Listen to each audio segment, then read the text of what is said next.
A report came out this morning on LV Network, and John Morosi said that the Colorado Rockies want to engage with the Mets on a possible trade for Nolan Arenado. So in this video, I'm going to talk about what an Arenado trade for the Mets would mean, what it could look like, and how I feel about it. All the likes and comments, it really helps the channel grow, so I definitely appreciate all the support. So let's talk about this here trade rumor, and I think this definitely was an interesting one because it kind of came out of nowhere. One of the things that makes this rumor different than most is the fact that it was so specific. It wasn't just that, the Colorado Rockies are obviously looking to trade Nolan Arenado. We knew that already, but not that they're trying to be more aggressive, that they're more willing to listen to offers, which is a rumor we heard Lindor last week, that Cleveland is more willing to hear some offers. But just the fact that it straight up said Colorado wants to talk to the Mets about Arenado trade, I thought that was very interesting.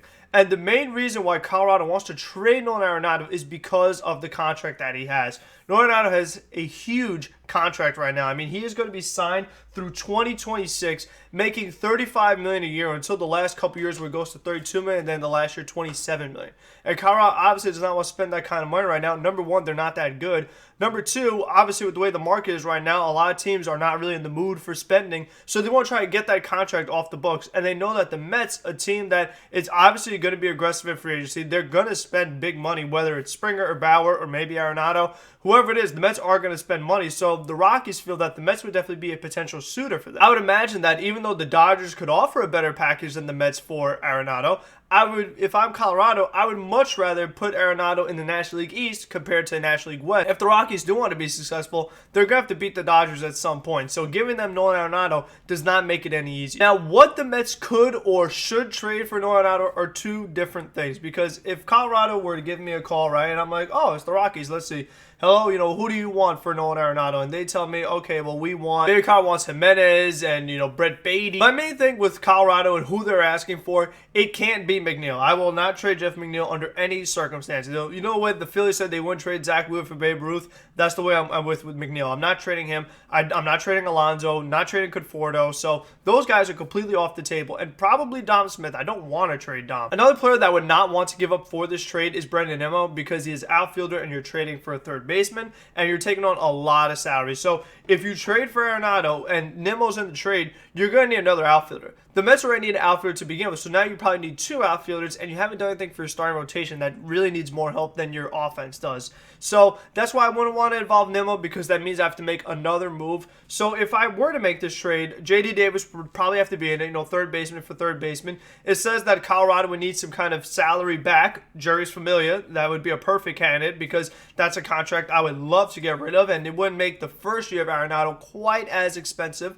as it will down the road, with all the money that is committed to him for such a long term. And then I imagine you probably have to throw another prospect in there. I mean, do you want to put Rosario in there plus Brett Beatty? There are different combinations, but with the prospects, I'm not trading Francisco Alvarez, not trading Pete Crow Armstrong, not trading Matthew Allen. I don't want to give up Rosario and Mauricio. I don't want to give up two shortstops. I mean, that wouldn't be ideal. I would like to just give up one, whether it's Rosario or Mauricio. You don't want to give up too much, because Colorado is not in a position to make demands. And this isn't the biggest need for the Mets. Like, if the Mets, absolutely need a third baseman, and, if it's not the Mets, Arenado's going to go, to the Braves or Phillies or Nash or something like that, then if you're the Mets, you're like, oh my gosh, we have to do this trade. But, I mean, obviously it's Colorado calling the Mets, not the Mets calling Colorado. I think that's a very big thing to keep in mind here. And people may say, oh, well, it's Coors Field. How good is Nolan Arenado really? And I think that Arenado actually is a very good player, because when you look at the way his season numbers end up finishing with an above 300 average, 40 home runs, over 100 RBIs, a lot of that happens at Coors Field, but plenty of it happens not at Coors Field. You still have to be a good player to put up those kind of seasons. And we've seen what DJ LeMahieu has done with the Yankees. He's a guy that I might make a video on later this week, because of the Yankees not meeting to his demands and being cheap, kind of like the Mets used to be. But LeMahieu, with the Yankees, he's been even better than he was in Colorado. So, I mean, just because they play at Coors Field doesn't necessarily mean that's the only reason why they're that good. Those players could still be good once they leave. It is a risk. It's something to keep in mind, no doubt. But it's not necessarily the end-all, be-all. I definitely think that's important. One of the reasons people may want to trade for Nolan Arenado is, you know what? He has an opt-out in a couple of years. Maybe he'll opt out. There is no way Nolan Arenado is opting out of this contract. This is a tremendous contract that he got, especially with the way things are now. Because let's say Nolan Arenado did use his opt-out in 2022.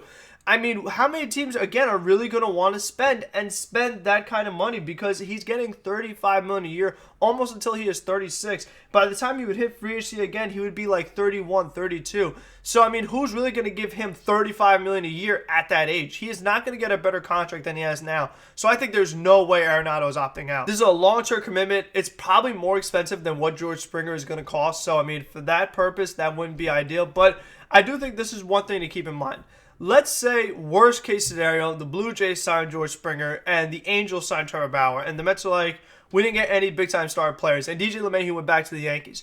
You might have to make the trade for Nolan Arenado just so you could get some kind of star player on this team that really could make an impact, because we talk about how good Nolan's offense numbers are, 300 average, 40 home runs, over 100 RBIs. Guy is the best defensive third baseman in all the league. He makes some of the greatest plays I've ever seen in my life. I mean, that is how good Nolan Arenado is defensively at third base, and that would just be a welcome change for a Mets team that has struggled so much defensively, especially at third base when Jeff McNeil was struggling there in the beginning of the season and couldn't make a throw to first. So, I mean, having somebody like Nolan Arenado would be a drastic difference, and he is significantly better than J.D. Davis, so you would be upgrading your life in that regard as well. So I think if you can't get Springer or some of these other guys, Arenado definitely is another very solid option. So it's good to know for the Mets that there are multiple ways that they can improve this team still. I mean, there still are plenty of big players out there because no big player has signed. We know Charlie Moore, we know obviously James McCann with the Mets, but not much has been happening. There are not a lot of teams that want to spend. This is going to be a very slow offseason. We are aware of that. And I just think that if Colorado just wants to mainly get rid of the salary and doesn't ask for too much back as far as young players, like I said,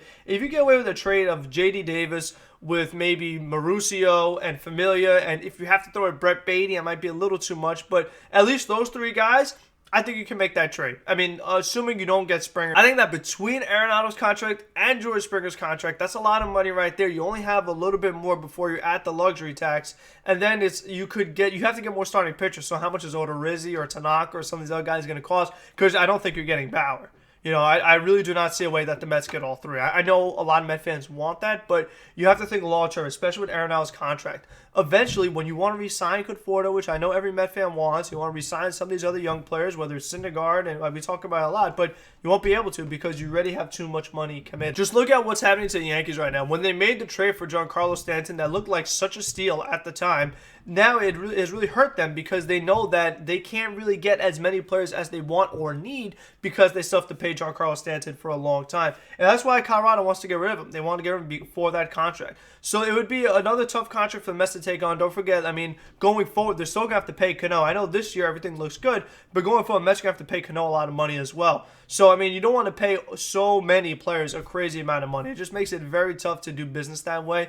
But we'll see what the Mets do. Again, Arenado is definitely a very solid backup option. It's something that could happen, so it's going to be interesting to follow and see what other teams Colorado wants to really talk to and see who they could possibly trade Nolan Arenado to. So until the next one, be safe, be smart, be healthy, and let's go Mets.